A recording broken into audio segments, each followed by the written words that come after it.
I feel like some of the ripple effects with our family in particular is just this consistent fear with not having your family right with you.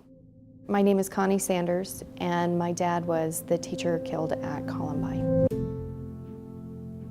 I often will have a moment where I think that something might be happening, and I start just rapid texting about where are you okay, what are you doing, when that's not a typical response. But once you lose somebody unexpected to a tragedy like Columbine, you forget that that's not something normal, that we were just normal people at one point, and our idea of normal was changed.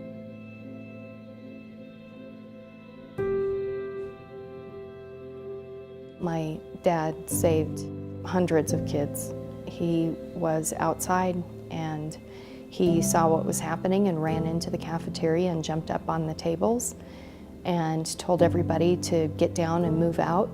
And then he ran up the stairs towards the library, I'm guessing to try to tell more kids to run and hide, and he was shot right outside of the library.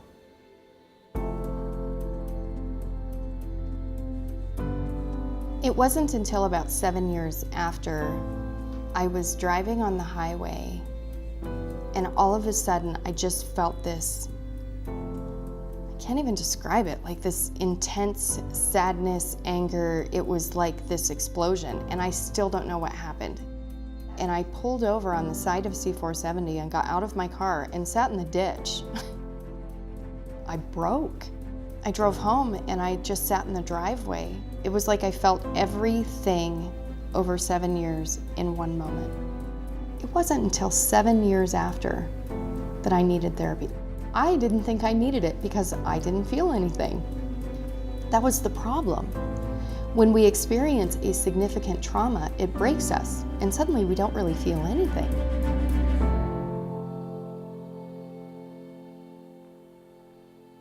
My name is Mallory Sanders. Dave Sanders was my grandfather. He was more of a father figure to me.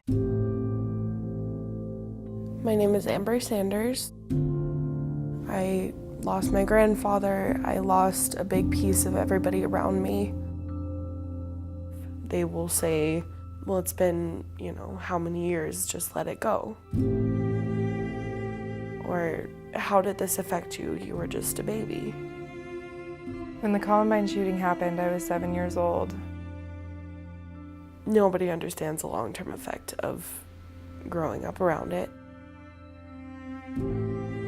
I felt disconnected from the girls for a good portion of their childhood because I was so distracted by this horrific thing that happened to our family at Columbine. I grew up having to go to therapy. I grew up terrified of alarms at schools. I just grew up expecting to lose the people I love.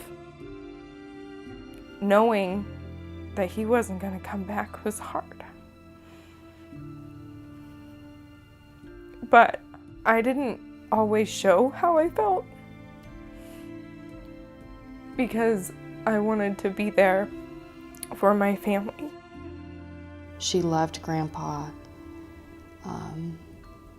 At one point, she was really struggling herself, and in her closet, we found a shrine to Grandpa. She had been struggling for years and didn't say anything, and I realized it's because she was trying to be strong. Doesn't bother Mom, why should it bother me?